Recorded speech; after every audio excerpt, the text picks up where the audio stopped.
Welcome back, Nick Lenz's Comic Corner, Classics as Non-Classics. This is episode number 206 and Doubleshot number 207. Okay? First up, Deadpool. World's Greatest. That's the name of the trade series now. The Millionaire with the Mouth. This is the first volume of the series, this new trade series. It collects the first 5 issues of Deadpool Volume 4. Yes, the book was relaunched last year. Secret Wars. Though at the end of the comic, they had the character die, but because of his popularity, they decided to, well, because Secret Wars kind of got undone, they pretty much referenced the previous issue where he apparently did not die at all. They actually just reversed it. Kind of a good idea, especially since, like, when I saw the series was coming back, I'm like, didn't they just kill off Deadpool? And, okay, fine.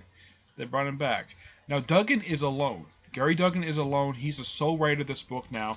In the previous volume, it was, Pushin.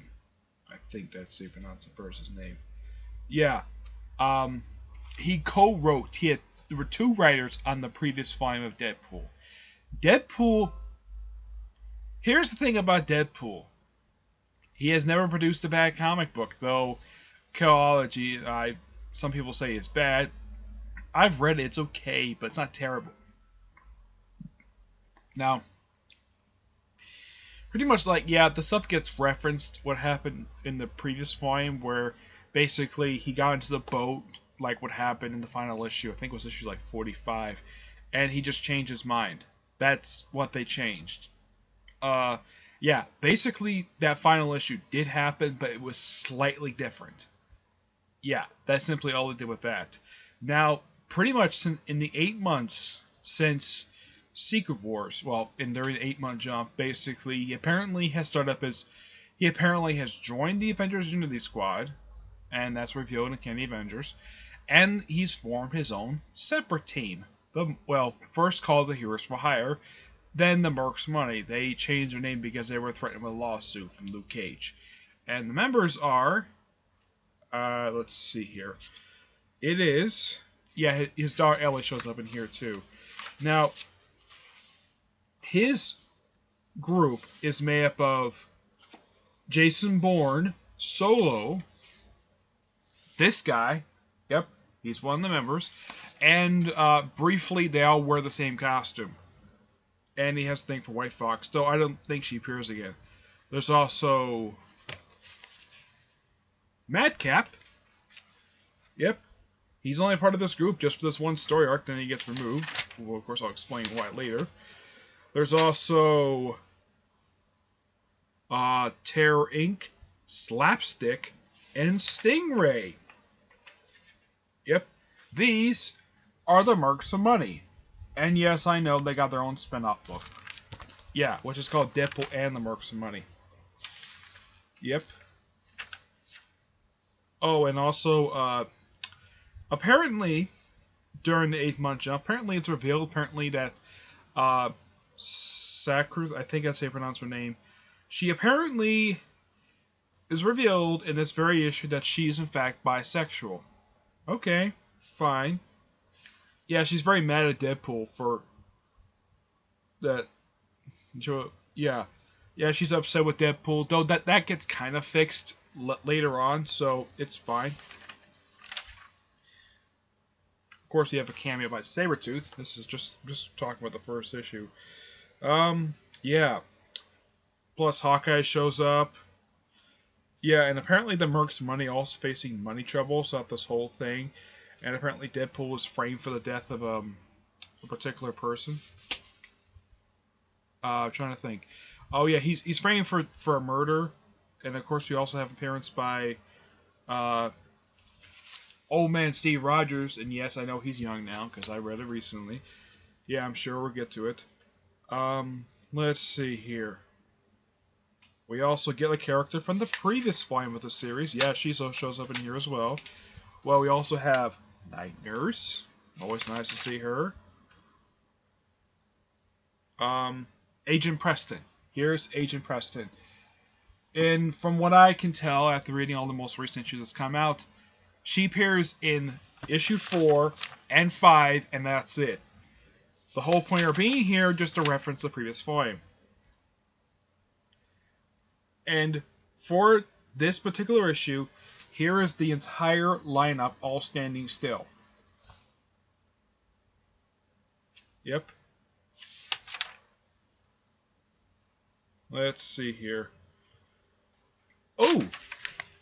Bob Age of Hydra shows up in here as well. Yep. But there is one other special person. Actually, 2 other people show up in here as well. Let's see here if I can find her. Here she is. It's Ellie! Deadpool's daughter. In case you're wondering, Deadpool has 2 daughters. Revealed in in the Deadpool 29 stories that he has another daughter with his current wife. This woman is from the flashbacks. Her mother is from the flashback story Deadpool went to in the previous volume of the series. Now, here's something really neat: is that there's this character called Massacre. Let's see. I'm trying to get a good picture of him. I have to find a good one for him. Something that's not gross. Let's see here.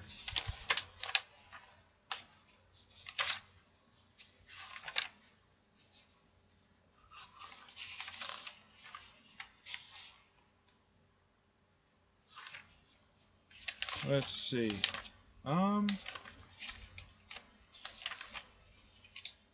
Here we go. Well, here's kind of a good shot. Yeah, I know it's a beheading, but the guy's immortal. Let's get a better shot for this.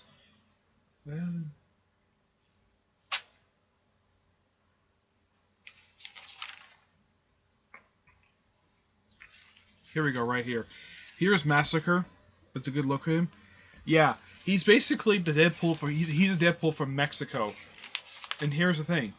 He only speaks Spanish. Now, there's 2 versions of his first appearance. One is Deadpool 3.1, which the issue is entirely in Spanish, and he has his own separate one-shot, which translated to English. Now, I couldn't understand, because I don't speak Spanish, I could not understand a word. Like, I can tell exactly what was going on, but I couldn't tell what the dialogue was saying because the entire book was in Spanish. Luckily enough, the Deadpool Massacre one-shot, that's what he called himself, Massacre, that translated what he was saying. And this guy's in his basically his own separate one-shot made him a badass, which I do praise Marvel for releasing a English translation of that 3.1 issue. It's not a terrible issue. It's just that with the dialogue where the book is entirely written in Spanish, it's for someone who does not speak Spanish, I couldn't understand a word. I love the artwork for the issue, which I think is going to be collecting the first trade for Deadpool and the Marksman along with the Massacre one-shot. Now, the artwork in here is done by about one person, Mike Hathorne, I think I'd say pronounce his name. Yeah, he's the one who does the artwork in this book. The artwork is really good, and as someone who has read every single issue for Deadpool, yes, I have read every single issue for Deadpool and most of his other series, this is really good. If you saw a Deadpool movie and want to get into more Deadpool, I do recommend this. Plus his 15 Deadpool classic trades, which collect his first 2 miniseries they had back in the 90s, his entire first volume, plus Deadpool Team Up, and I think Deadpool Mark with the Mouth. There's also Deadpool Core, which is collected in 2 trades. There's also the various other miniseries he's had. So there's plenty there for people to get into Deadpool. But I also recommend finding the trade Deadpool First.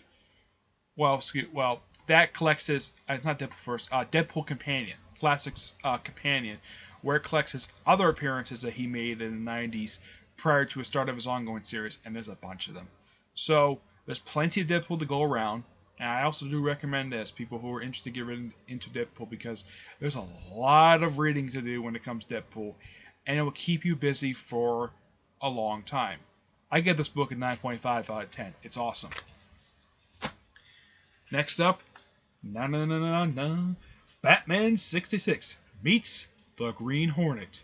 And all the issues in here, all 6 issues, are written by a guy who's a comic book fan, and he's also a director of several movies, including movies like Clerks 1 and 2, Chasing Amy, Tusk, and Yoga Hustlers, which I think just got released recently. Kevin Smith is the writer for this, with let's see here, with Ty Templeton, he's the main artist, with John Bodegovi, I think that's how you pronounce his name. Vinicius Chufutis, Roberto Flores, Andreas Cruz, Carlos Manuz, and Ted Keyes. The cover art is done by Alex Ross. Now, pretty much the story in here is, pretty much this book, I mean, it's referenced in here also. It takes place between seasons 1 and 2, but also taking place after the Batman film. That if you ever see Batman the movie, that came back in the 60s, that came after season 1 was completed. This book takes place after that film, but I think it takes place definitely before season 2. Pretty much the main villain here is two people. There are 2 main villains. There is Colonel Glum, who has been promoted to General Glum because of what happened to him, and the Cesar Romero Joker. Yep. First time these 2 have ever teamed up. Plus, we get, one thing about these Batman 66 comics, it has many firsts. Let me think here. We also have something that was never actually explored in the show. In case you're wondering, this is General Glump. That's what he calls himself. Yeah, him is Glue. Let's see here.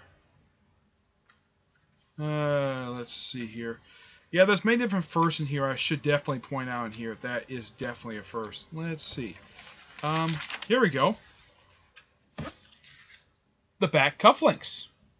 Yep, that's a first. Right there. Okay, this is something that, I as someone who's watched every episode of the series, they never used that in the show. Nope, never did. And no Barbara in here, because this is before Barbara showed up. Let's see here. What are first we got in here? Let's see here. I'm just looking here. Well, this is definitely a first. The Joker team with Colonel Glump. That is a first right there. Yeah. And right here in this very page, referencing the Batman the movie. Let's see here. There's a few other things. Well, because the fact that the Green Hornet show that came back in the 60s is in the same continuity, so I don't have any firsts there for that. Let's see here. Yeah, there's a few other firsts. Let's see here.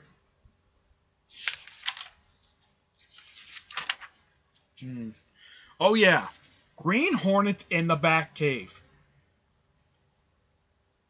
During that crossover episode, this never happened at all. So yeah, this expression is genuine. This is the first time he's ever been to the Batcave. Yep. Let's see here. What are first we got in here? Let's see. We also have Green Hornet doing the classic bat rope climb. Yep. Which essentially, if you don't know, they were just walking on just normal ground. What they did for this particular trick to work is that they tilted the camera on its side for this very trick to work that appeared in every episode of the series, including the Batman movie. Yeah, tilting the camera on its side. Let's see. Well, we also have the Bat Scissors, something also did not appear on the show. Let's see here. We also see plenty of the Batman, vehicles. Let's see here. Still looking for many at first. Let's see.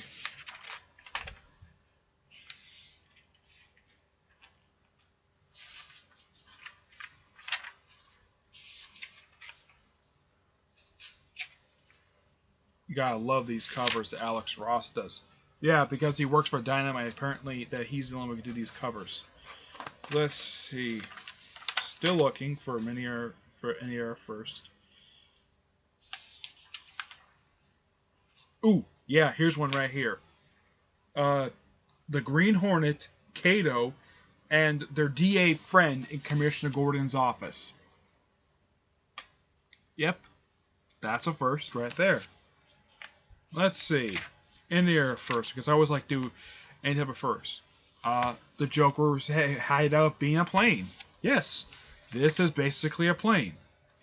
Let's see, what's a good shot of it? Let's see. I know there is a panel in here that has a good shot of the plane. Yeah. Yeah, this is actually a plane. Here we go. Yeah, this plane right here. Now, the Joker explains how he got the thing because he's friends with the Penguin, obviously, and Penguin has a contact, basically, who deals in military surplus. So that's how he got the plane. Okay, that's interesting. We also have a Joker bomb. Yeah, a Joker bomb. Let's see. I know I'm spoiling a lot of this stuff, but yeah, this book's been out for, what, a year? We also have Kato in the Batcave, though we don't see his expression. Though apparently it's referenced, here we go. Apparently it's referenced that Robin drove the Black Beauty. Okay, that's interesting. Let's see, what else? We also have Kato doing the bat rope in here. Yep, Kato's doing the bat rope. And, really big one, the Bat Hovercraft. Now, as far as I could tell for 60s technology, I think this did exist back in the 60s. I'm not really sure. Someone had to correct me about that in the comments. Let's see.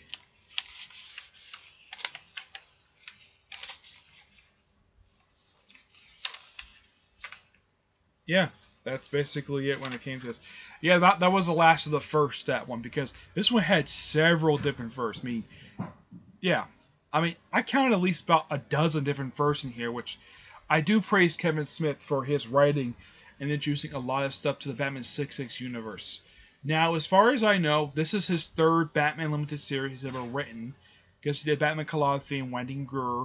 There's another miniseries that's supposed to come out, but it all depends on when Kevin Smith wants to do it. Now, he is a good writer. Don't get me wrong. He is a good writer. He takes his humor. Now, I do like his humor. Some people don't like his humor. That's their opinion. I respect that.